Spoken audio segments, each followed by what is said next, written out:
Hola a todos, mi nombre es Victoria Aranda y soy investigadora predoctoral en el Departamento de Estudios Filológicos y Literarios de la Universidad de Córdoba. Hoy vengo a hablar de cómo las adaptaciones creadas a partir de una obra literaria clásica pueden ayudarnos a verla con otros ojos. Pertenezco al proyecto de excelencia I+D+I del Mineco, la novela corta del siglo XVII, estudio y edición. En este grupo nos dedicamos a recuperar toda la novela corta que se escribió durante el siglo XVII, también conocido como Siglo de Oro. Es muy probable que os suene este género y que lo hayáis conocido gracias a las novelas ejemplares de Cervantes, publicadas en 1613, que no solo es el volumen más famoso de todos los que se escribieron de novela corta, sino también el primero que se escribió en lengua castellana. Este género era muy famoso en el siglo XVII. La gente de esta época no podía divertirse con el Instagram o con otros tipos de entretenimientos que tenemos hoy en día. Por ello, gustaban de leer novelas en las que vivían historias de misterio o romances. Sin embargo, con el tiempo, este género fue perdiendo parte de su popularidad y eso ha tenido como consecuencia que hoy en día no podamos leer cualquiera de las novelas que se escribieron en este momento. Nuestro objetivo dentro del grupo es hacer ediciones modernizadas de todas estas novelas para que cualquier lector actual pueda disfrutarlas. Dentro de este grupo, una de mis tareas es hacer lo mismo, pero no con las novelas, sino con las películas. Mi tesis se titula De la novela corta al metraje largo, la narrativa breve del barroco en el cine y la televisión, y me ocupo de recabar toda la información disponible sobre las adaptaciones de la novela corta del siglo XVII que se hicieron durante los siglos XX y XXI. Ahora quiero hacer un pequeño recorrido por los distintos estadios por los que ha ido pasando mi investigación a lo largo de estos 4 años. Aunque yo me ocupo de toda la novela corta del XVII, me centraré en las novelas ejemplares, que por ser las más famosas son las que más veces se han versionado. Lo primero que tuve que hacer cuando llegué a este proyecto fue elaborar un corpus, es decir, una lista en la que constaran todos los títulos de las adaptaciones que se han hecho de novelas del siglo XVII. Y esto no era una tarea fácil, porque eran títulos muy extraños. Seguro que a vosotros no se os ocurre ahora decirme ninguno. Por eso tuve que buscar tanto en lugares virtuales como las plataformas de la Biblioteca Nacional o de la Filmoteca, los catálogos, también repositorios de datos de Internet como IMDb o Film Affinity, que os serán más familiares, para hacer esta lista, ¿no? Pero algunos títulos eran tan extraños que ni siquiera constaban en Internet, no se sabía que existían. Por eso también tuve que dirigirme a lugares físicos, como la Biblioteca Nacional Española, que podéis ver en la primera foto, o la Cinémathèque Française, que está en París y que está en la segunda foto, en la que tuve el placer de investigar hace un par de años. En estos lugares no solo incorporé nuevos títulos a mi corpus, sino que también pude ver películas o leer los guiones de aquellos que ya estaban en el corpus, pero que por su rareza no podía encontrar en cualquier biblioteca, no podía comprarlos o verlos en Internet, ni muchísimo menos se encontraban en el catálogo de Netflix. Finalmente, di con un total de 25 títulos basados en las novelas ejemplares. Como veis aquí, las más famosas de todas ellas, las que más veces se han versionado, son La gitanilla y La ilustre fregona, pero se han adaptado un total de 7 novelas de las 13 que conforman el volumen colectivo de novelas de Cervantes. El siguiente paso, una vez que tenía todos los títulos, era conseguir verlas y analizarlas. Sin embargo, no tuve tanta suerte de que todas se hubiesen conservado. Las que veis que están en rojo son aquellas que se han perdido, y con estas películas tuve que proceder de manera bastante diferente. En estos casos, mi objetivo no es verlas y analizarlas, sino intentar reconstruirlas a través de los testimonios que nos han llegado de ellas.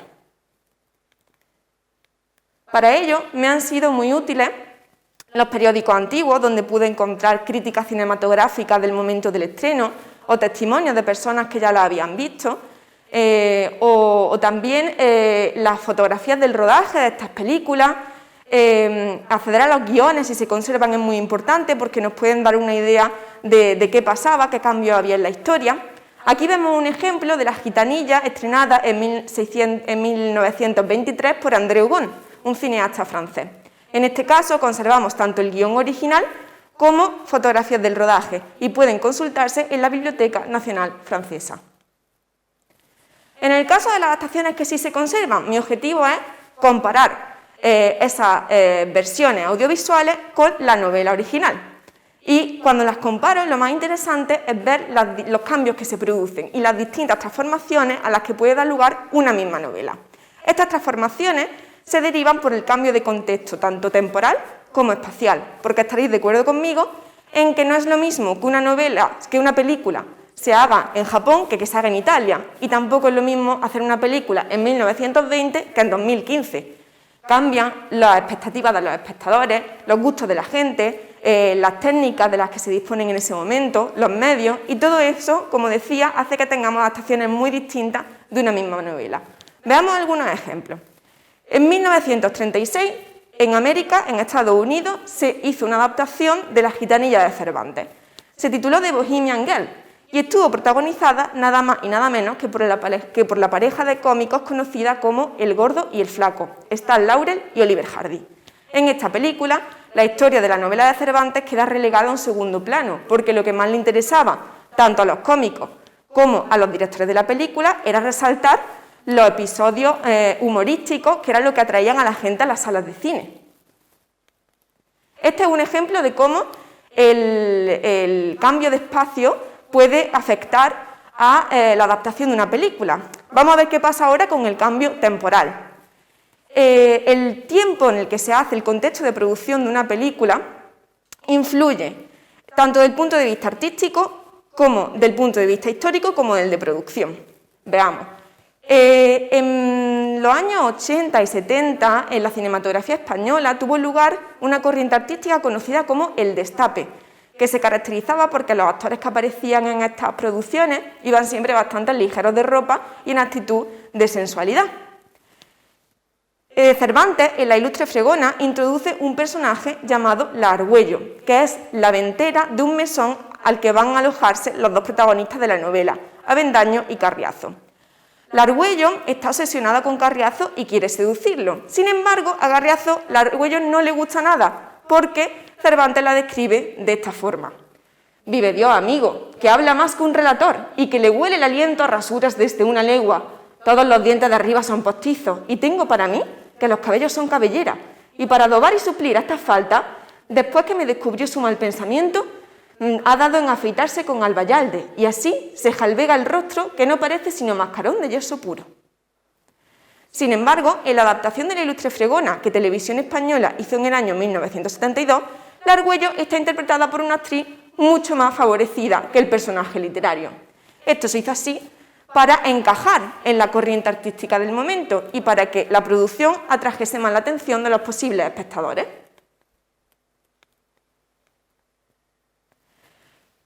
También es muy importante el contexto de producción, es decir, con qué presupuesto y con qué medios contaron los productores y los creadores de la adaptación en el momento en el que la hicieron. En los años 70, 60, en la televisión española, la mayoría de las producciones eran de teatro grabado. Eran unas series, capítulos que se hacían con muy poco presupuesto y en muy poco tiempo, todo de manera muy rápida. Esto hacía que la escenografía, el decorado, fuese mucho más rudimentario que lo que estamos acostumbrados a ver hoy en día en las producciones actuales. Vemos aquí un ejemplo en esta adaptación del licenciado Vidriera, titulada El licenciado Rodaja, de 1973, y como podéis comprobar, la parte de atrás del escenario está pintado sobre papel. En vez de irse a una casa real, que hubiese sido mucho más caro, deciden representar el espacio como se haría en una obra de teatro. Y eso es algo que al espectador de hoy en día le cuesta bastante procesar, no lo ve muy natural. Y es muy importante fijarnos en qué momento histórico se hizo la adaptación. En 1966 se hizo una adaptación del licenciado Vidriera, también en Televisión Española, titulada Los hombres de cristal. Esta adaptación constaba de 5 capítulos y ambientaba la trama original en la NASA. Veamos, estamos en 1966, plena Guerra Fría, ya sabéis, ese conflicto en el que Estados Unidos y la Unión Soviética competían por convertirse en la primera potencia mundial. Uno desde el capitalismo y la otra desde el comunismo. Uno de los puntos más importantes de este enfrentamiento fue la carrera espacial, ver quién era capaz de enviar el primer hombre al espacio. Como sabéis, Esta carrera la acabó ganando Estados Unidos en 1969, pero en 1966 esto todavía no se sabía y había una gran tensión en el ambiente. Es por eso que esta adaptación tiene, en vez de a un Tomás Rodaja, que es el protagonista estudiante de Salamanca, a un Thomas Wheel, traducido al inglés, y que se dedica a ser ingeniero aeroespacial en el Cabo Kennedy de la NASA, y que será el responsable de que Estados Unidos llegue ya no a la Luna, sino a Marte. Todos estos cambios de los que vengo hablando atañen a la trama, es decir, a los sucesos, a los personajes de la historia. Pero también es muy importante valorar no solo los cambios diegéticos, sino también los de tono. Y más en un caso como el de Cervantes, un escritor que ha pasado la historia por el fino uso que hace de la ironía. Vamos a ver un ejemplo en este texto que hay aquí. En la española inglesa, la protagonista, Isabela, es reconocida en la corte de Inglaterra por su belleza. El hijo de una camarera de la reina Isabel se enamora de ella y como ella lo rechaza, la camarera la envenena. Cuando la envenena, Isabela pierde su belleza y este es el momento en que Cervantes nos lo cuenta.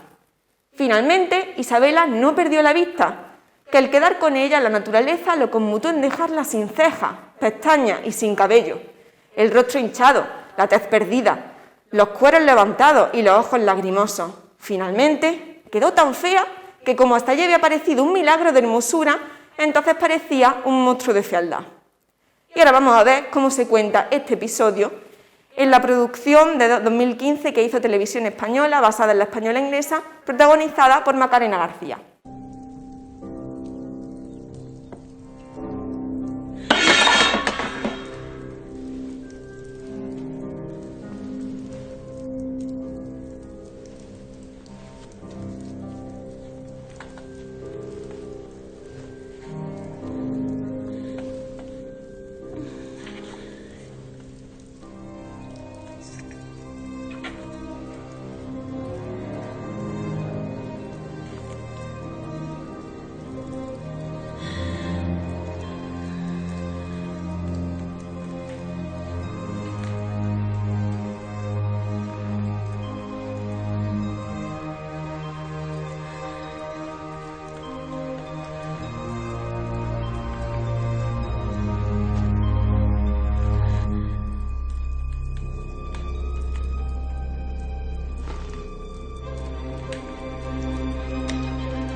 Isabel había salvado. Como vemos, aquí no queda ni rastro de ese tono jocoso, de esa ironía que Cervantes utilizaba en su novela, lo que nos da por resultado una adaptación mucho más seria y mucho más melodramática.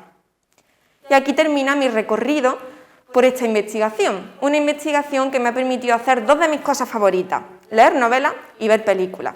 Durante estos 4 años mi objetivo no ha sido otro que el de evitar que estos títulos queden en el olvido, ya que no solo son valiosos por sí mismos, sino por lo que nos dicen sobre la época en que fueron creados y por lo que nos desvelan acerca de lo que Cervantes escribiera allá por 1613.